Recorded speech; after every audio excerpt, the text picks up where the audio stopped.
Hello students, welcome back to another video. तो आज की वीडियो में हम पढ़ने वाले हैं दीपदान एकांकी का सारांश, जिसको लिखा है डॉक्टर राम कुमार वर्मा ने। बीए थर्ड सेमेस्टर हिंदी गद्य के सिलेबस में ये एकांकी रखी गई है हर यूनिवर्सिटी में। और दीपदान जो है बहुत ही इम्पोर्टेंट है आपके एग्जाम के लिए, क्योंकि दीपदान एकांकी से कई सारे क्वेश्चंस पूछे जाते हैं। क्वेश्चंस कौन कौन से पूछेंगे उनके लिए मैं अलग वीडियो बना दूंगी। आज की वीडियो में हम केवल इसकी समरी यानी इसका सारांश समझने वाले हैं। देखिए, डॉक्टर राम कुमार वर्मा द्वारा लिखी गई दीपदान एकांकी चित्तौड़ के इतिहास पर आधारित है, जिसमें पन्ना धाय के द्वारा अपने बेटे चंदन के बलिदान के माध्यम से कुंवर उदय सिंह के प्राणों की रक्षा करने की कहानी है। कुंवर उदय सिंह जो थे वो चित्तौड़ के उत्तराधिकारी थे, यानी आने वाले समय में वो वहाँ के राजा बनने वाले थे, किंतु उनकी आयु छोटी थी। इस वजह से वो अभी राज सिंहासन पर नहीं बैठे थे और राज सिंहासन को संभालने के लिए बनवीर नाम के एक व्यक्ति को चुना गया था। लेकिन बनवीर के इरादे बदल जाते हैं। बनवीर सिंहासन हड़पना चाहता था और चित्तौड़ का राजा बनना चाहता था, जिस वजह से वो उदय सिंह को मारने का पूरा प्लान बनाता है और उस प्लान को पन्ना धाय समझ जाती है। पन्ना धाय को कुंवर उदय सिंह के लालन पालन यानी पालन पोषण की पूरी जिम्मेदारी सौंपी गई है। जब पन्ना धाय को ये बात पता चल जाती है कि बनवीर प्लान बना रहा है उदय सिंह को मारने का, तो इसलिए वो उदय सिंह के जगह पर उसके बेड पर अपने छोटे से बेटे, अपने लाडले बेटे चंदन को सुला देती है, जिसे बनवीर उदय सिंह समझकर मार डालता है। यह जो एकांकी है त्याग, बलिदान, देशभक्ति और राष्ट्रीय कर्तव्य की भावना को दर्शाता है, जिसमें एक माँ ने चित्तौड़ के उत्तराधिकारी की जान बचाने के लिए, चित्तौड़ के भविष्य को सुरक्षित रखने के लिए अपने फूल से बेटे का बलिदान कर दिया, अपने दीप का दान कर दिया। तो मेन जो पॉइंट है इस एकांकी का वो तो मैं आपको स्टार्ट में बता चुकी हूँ। स्टार्ट में मेन पॉइंट जान जाए तो पूरी समरी यानी सारांश को समझना आसान हो जाता है। चलिए अब जानते हैं इसमें कितने कैरेक्टर्स हैं, उनके क्या क्या नाम हैं। उसके बाद इसकी समरी को एक सीक्वेंस में पढ़ते हैं। दीपदान एकांकी में जो सबसे पहला मेन कैरेक्टर है यानी पात्र है वो है कुंवर उदय सिंह, जो चित्तौड़ के महाराणा सांगा का सबसे छोटा पुत्र था। महाराणा सांगा की मृत्यु हो चुकी और उनके सबसे छोटे पुत्र कुंवर उदय सिंह चित्तौड़ के उत्तराधिकारी हैं, जिनकी एज है 14 साल। अभी ये राज सिंहासन पर बैठने की एज में नहीं है, इसलिए इनकी जगह पर बनवीर नाम के एक आदमी को राज संभालने के लिए नियुक्त किया गया है। बनवीर जो है महाराणा सांगा के भाई पृथ्वीराज का दासी पुत्र है और बनवीर की एज है 32 साल। अगला जो कैरेक्टर इसमें है वो है पन्ना धाय। देखिए, पन्ना धाय जो है ये कुंवर उदय सिंह की संरक्षण करने वाली महिला है, यानी धाय माँ है, जिसकी एज है 30 साल और पन्ना धाय पूरी कहानी में उदय सिंह की रक्षा करती है। अगला कैरेक्टर है चंदन, जो धाय माँ पन्ना का अपना बेटा है, जिसकी एज है 13 साल। इसमें जो अगला कैरेक्टर है वो है सोना, जो सोना है एक 16 साल की लड़की है जो कुंवर उदय सिंह के साथ खेलती रहती है। अगला कैरेक्टर है शामली, जो अंतपुर की परिचारिका है, जिसकी एज है 28 साल। अगला इसमें कैरेक्टर है जिसका नाम है किरत, जो जूठी पत्तल उठाने वाला है और इसकी एज है 40 साल। और इसी किरत की मदद लेकर पन्ना धाय कुंवर उदय सिंह को महल से बाहर भेजकर सुरक्षित रखती है। तो कैरेक्टर से आप इंट्रोड्यूस हो चुके हैं। अब जानते हैं इसके एक सीक्वेंस में पूरी समरी क्या है, क्योंकि समरी जान लेंगे तो सारे आने वाले क्वेश्चंस के आंसर आप एग्जाम में इजीली लिख लेंगे। देखिए, दीपदान एकांकी की कहानी की शुरुआत होती है रात के टाइम से। देखिए, रात का टाइम है और मैं ये आपको बता चुकी हूँ कि चित्तौड़ का उत्तराधिकारी कौन है, कुंवर उदय सिंह, जो अभी बहुत छोटे हैं और राज सिंहासन पर बैठने योग्य नहीं है। जब ये थोड़ा बड़े हो जाएंगे तो वहाँ के राजा बन जाएंगे। अब तक चित्तौड़ के सिंहासन को संभालने का, राजकाज को संभालने का जो काम सौंपा गया है वो बनवीर को सौंपा गया है। अब ये बनवीर कौन है? मैंने आपको बताया कि कुंवर उदय सिंह किसके बेटे थे, महाराणा सांगा के, जिनकी मृत्यु हो चुकी है, और उनके एक भाई पृथ्वीराज, उन्हीं का दासी पुत्र है ये बनवीर, जो इस समय चित्तौड़ के राज सिंहासन को संभाल रहा है। और वो ये जानता है कि जो चित्तौड़ के उत्तराधिकारी हैं वो कुंवर उदय सिंह हैं। जब वो बड़े हो जाएंगे तो उनको चित्तौड़ का राजा बना दिया जाए। तो बनवीर ये चाहता है कि कुंवर उदय सिंह को अपने रास्ते से हटा दे और चित्तौड़ का राजा बन जाए। वो मतलब चित्तौड़ के उत्तराधिकारी कुंवर उदय सिंह को अपने रास्ते से हटाकर अपना रास्ता साफ करना चाहता है, जिसके लिए वो एक प्लान बनाता है। और प्लान क्या वो बनाता है, वो दीपदान के उत्सव का आयोजन करता है।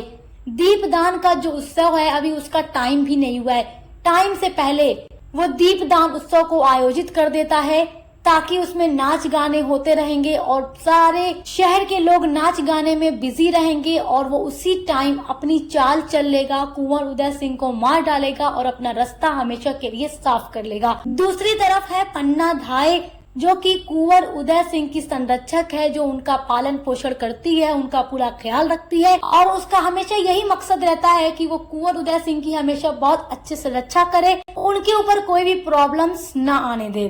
जब पन्ना धाय ये देखती है कि बनवीर ने दीपदान के उत्सव को आयोजित कर दिया है, वो भी बिना समय के, मतलब टाइम भी अभी नहीं हुआ, उससे पहले ही दीपदान, तो वो समझ जाती है कि बनवीर कोई न कोई प्लान जरूर बना रहा है जिससे कुंवर उदय सिंह को नुकसान पहुंच सकता है। अब देखिए, मैंने आपको बताया कि दीपदान जो है उत्सव चल रहा है, उसमें नाच गाने हो रहे हैं और सारी लड़कियां उसमें नाच रही हैं और कुंवर उदय सिंह वो देखते हैं और उन्हें देखकर काफी अच्छा लगता है। वो पन्ना धाय के पास आते हैं और कहते हैं कि धाय माँ चलो ना, देखो कितनी सुंदर सुंदर लड़कियां नाच रही हैं, हम भी चलकर देखते हैं। लेकिन पन्ना धाय को तो पहले ही शक हो गया था, इसलिए वो कुंवर उदय सिंह को वहां पर जाने नहीं देती और मना कर देती है और साफ कह देती है कि जाकर सो जाइए, नाच गाना नहीं देखना है। जिससे कुंवर उदय सिंह रूठ जाते हैं, नाराज हो जाते हैं और नाराज होकर जाकर कहीं सो जाते हैं। कुंवर उदय सिंह जब नाराज होकर जाते हैं तो वो अपने बिस्तर पे नहीं सोते, जबकि कहीं और सो जाते हैं। अब थोड़ी देर बाद वहाँ पर सोना आती है। मैंने आपको बताया था कि सोना जो है 16 साल की लड़की है और कुंवर उदय सिंह के साथ ये खेलती रहती है। सोना आती है पन्ना धाय के पास और कहती है कि धाय माँ, कुंवर उदय सिंह कहाँ हैं? तो पन्ना धाय कहती है कि वो तो सो गए हैं। क्यों, क्या हुआ? तो सोना कहती है कि मैं तो उन्हें लिवाने आई हूँ नाच गाना देखने के लिए, वो बड़े शौक से नाच गाने को देख रहे थे।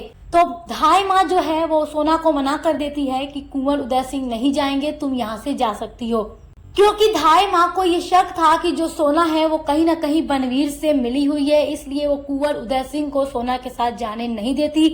फिर सोना वहाँ से चली जाती है। जब सोना चली जाती है तो उसके थोड़े समय बाद क्या होता है कि जो अंतपुर की परिचारिका है, जिसका नाम है शामली, वो पन्ना धाय के पास दौड़ती हुई घबराई हुई आती है और आकर कहती है कि धाय माँ, बनवीर ने क्या किया है, सोते हुए विक्रमादित्य की छाती में तलवार भोंककर उनकी जान ले ली, उनको मार डाला। जब पन्ना धाय ये बात सुनती है कि महाराजा विक्रमादित्य को बनवीर ने मार दिया, तो अब शामली ये भी बात कहती है कि धाय माँ, मुझे पूरा ये भी यकीन है कि बनवीर ने महाराजा विक्रमादित्य को मार तो दिया है, लेकिन उसके बाद वो इस महल में आएगा और वो कुंवर उदय सिंह को भी नुकसान पहुंचा सकता या उनको मारने का भी पूरा प्लान बनाकर यहाँ आ सकता है। धाय माँ, तुम कुछ करो, कुंवर उदय सिंह की जान को खतरा है, कुछ करो, उन्हें बचाओ, उनको सुरक्षित रखो।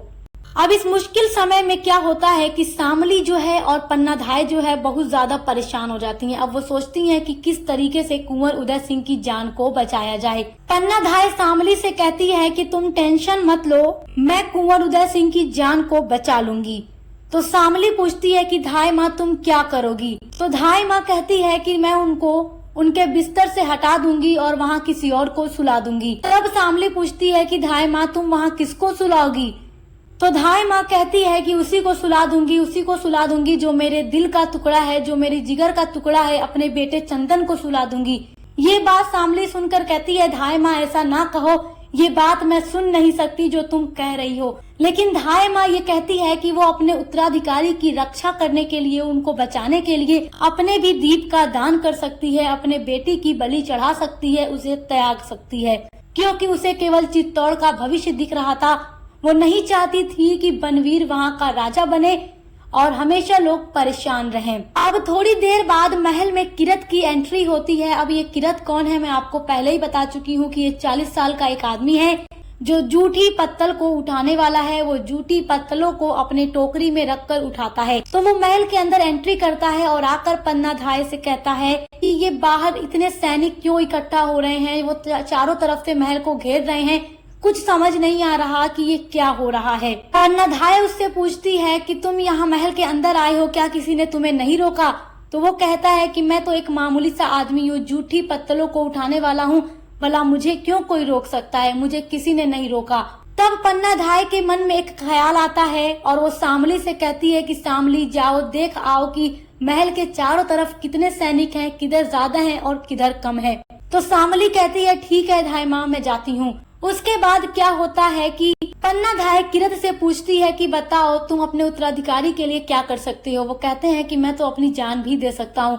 तो वो कहती है कि तुम्हें बस एक काम करना होगा, कुंवर उदय सिंह की जान को खतरा है, तुम्हें अपनी टोकरी में कुंवर उदय सिंह को बैठाकर महल से बाहर लेकर जाना है और ऊपर से जूठी पत्तलों को डाल लेना जिससे किसी भी सैनिकों को शक ना हो। तो किरत इस बात के लिए तैयार हो जाता है। कुंवर उदय सिंह जो थे वो रूठ कर सो गए थे। किरत और पन्नाधाय उनको उठाकर टोकरी में रखते हैं, उनके ऊपर जूठी पत्थरों को डाल देते हैं और उसके बाद किरत क्या करता है कि महल के उस तरफ से जिधर कम सैनिक तैनात थे वहां से वो कुंवर उदय सिंह को सुरक्षित महल से बाहर लेकर चला जाता है और किसी को भी शक नहीं हो पाता। जब पन्नाधाय कुंवर उदय सिंह को सुरक्षित महल से बाहर भेज देती है तो उनके बिस्तर पर अपने बेटे चंदन को सुला देती है और चादर ओढ़ा देती है ताकि जब बनवीर आए तो उसे पता न चल सके आधी रात में कि यहाँ पर कोई और सोया हुआ है। थोड़ी देर बाद बनवीर की एंट्री होती है। वो कुंवर उदय सिंह के कमरे की ओर जाता है और पन्नाधाय उसे रोकने की कोशिश करती है लेकिन नाकाम रह जाती है। पन्नाधाय की आंखों के सामने वो बनवीर जोश में आता है और कहता है कि मैंने अपने इस तलवार से महाराणा विक्रमादित्य की जान ले ली, अब इसी तलवार से मैं कुंवर उदय सिंह को भी मार डालूंगा जिससे कि मेरा रास्ता साफ हो जाएगा। पन्नाधाय 1000 कोशिश करती है लेकिन वो नाकाम रही। अपनी आंखों के सामने वो देखती है कि किस तरीके से वो बनवीर अपनी तलवारों से कुंवर उदय सिंह समझकर पन्नाधाय के मासूम से बेटे चंदन को मार डालता है और पन्नाधाय चीख कर रह जाती है। और इसी तरीके से ये एकांकी समाप्त हो जाती है और पन्नाधाय अपने पुत्र के प्रति अपने प्रेम का बलिदान करती है ताकि उसके राज्य का भविष्य सुरक्षित रहे और उसके राज्य के उत्तराधिकारी सुरक्षित रहें। ये जो एकांकी है त्याग, बलिदान, देशभक्ति और राष्ट्रीय कर्तव्य की भावना को दर्शाता है कि किस तरीके से एक माँ अपने राज्य के भविष्य को सुरक्षित रखने के लिए अपने फूल से बेटे का बलिदान कर देती है, अपने दीप का दान कर देती है। आई होप कि आपको ये एकांकी बहुत अच्छे से समझ में आ गई होगी। इस पर जितने भी इम्पोर्टेंट क्वेश्चन आंसर होंगे उस पर मैं वीडियोस अपलोड कर दूंगी। बाकी एक सीक्वेंस में सभी सब्जेक्ट पर क्लासेस चल रही है तो विजिट जरूर कीजिएगा। सभी के लिए प्लेलिस्ट बनी हुई है। अब मिलते हैं अगली वीडियो के साथ।